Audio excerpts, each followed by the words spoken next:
के लिए बेहद जरूरी है। लेकिन एक इज्तिमाई जलसा जहां आप जयपुर से चलो तो दिल्ली तक जाम होना चाहिए, इस अंदाज में अगर निकलोगे तो तुम्हारी सुनी जाएगी।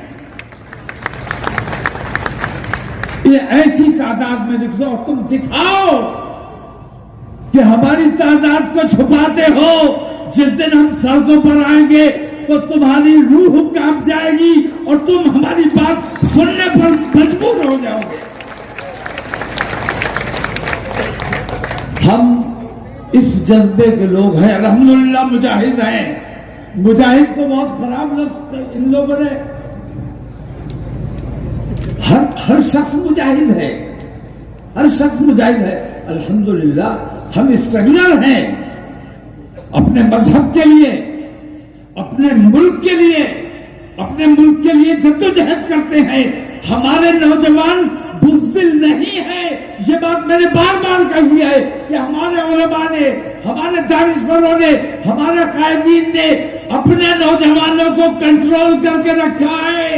जिस दिन ये नौजवान हमारे कंट्रोल से बाहर हो गए तो तुम्हारे बस की बात नहीं है कि इनको कब्जे में कर सको।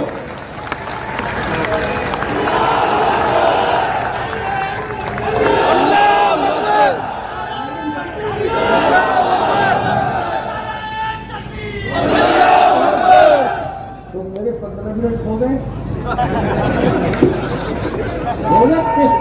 अभी 15 मिनट बाकी है।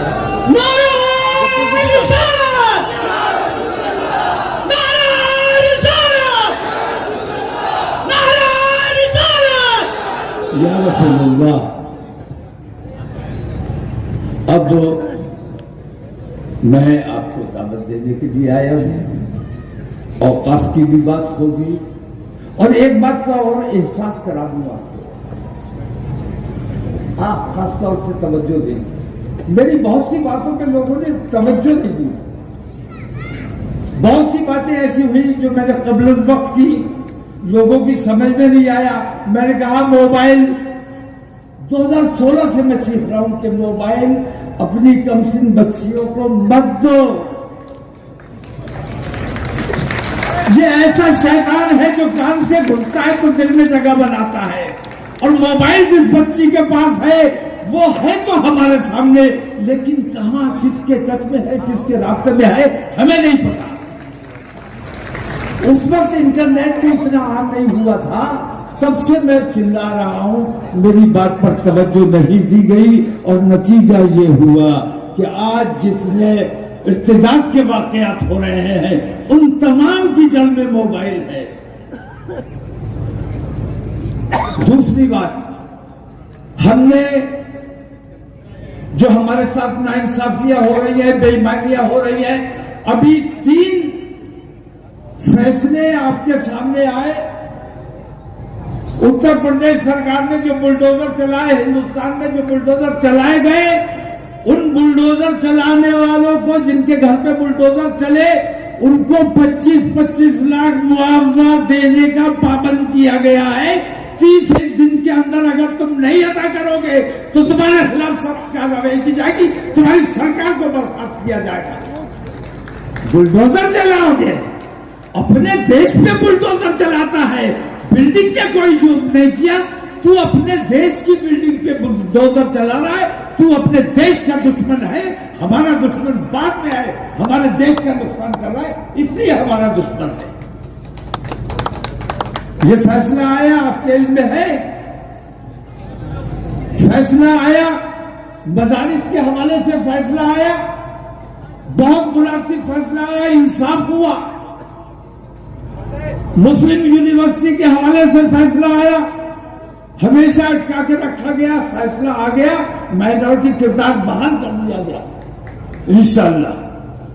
तो ये जो फैसले आए हैं, मैं आपको ये एहसास कराना चाहता हूं कि जब हमने ये कहा कि मुल्क में जो नाइंसाफियां हो रही है, बेईमानियां हो रही है, अदालतों में जो झूठे फैसले किए जा रहे हैं, बेईमानियों के फैसले किए जा रहे हैं, हम थक चुके हैं, अब बर्दाश्त नहीं हो रहा है, हम ऊपरी अदालत में जाएंगे, इंटरनेशनल कोर्ट ऑफ जस्टिस में हम जाकर अपील करेंगे कि हिंदुस्तानी मुसलमानों के साथ ये जुल्म और ये ज्यादती हो रहा है।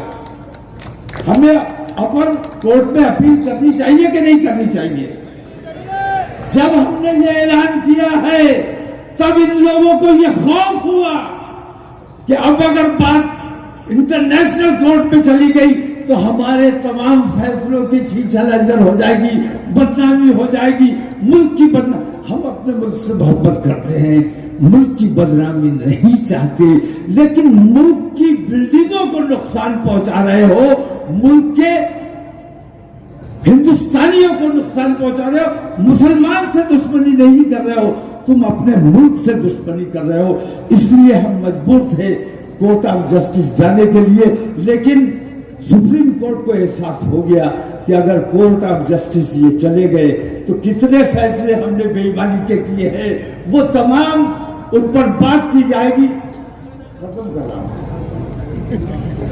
उन पर बात की जाएगी और मुल्क का इंसाफ बदनाम होगा। इसलिए अभी जो फैसले आए हैं उस दबाव में आए हैं।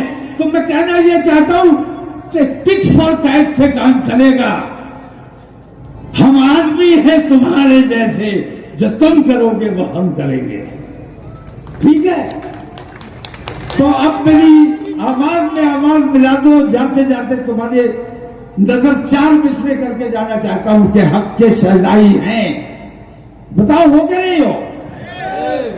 हक के शहदाई हैं,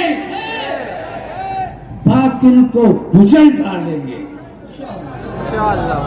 हक के शहदाई हैं, बातिल को कुचल डालेंगे। गर्दिशे दहर भी उलझी तो मसल डालेंगे। और हमने जिस दौर को चाहा है बदल डाला है, और जिस दौर को चाहेंगे इंशाअल्लाह बदल